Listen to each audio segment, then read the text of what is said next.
Сега тази лампичка тук е тази. Светише и като светни заглъхва автомобила по повече от 2500 оборота ни правим. Понеже ми дава грешки и това направихме. Да симулираме като симулатор на егер клапана да подава ток от датчик за цветна музичка. Къде ми отидоха парите от тук, бе? 2 лева.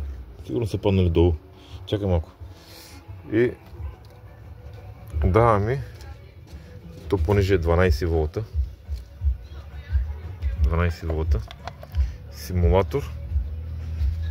Тук иска ток на премигване. Включваме го към акумулатора. Слагаме на такова реленци от цветто музика на лента. И даваме тук на флаш. Флаш. Натискате. И то почва да премигва, да дава 12 волта на премигване. Връзвате го тук на синия кабел.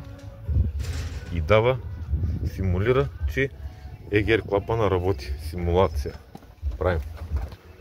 Един симулатор струва 130 евро. И сега вижте.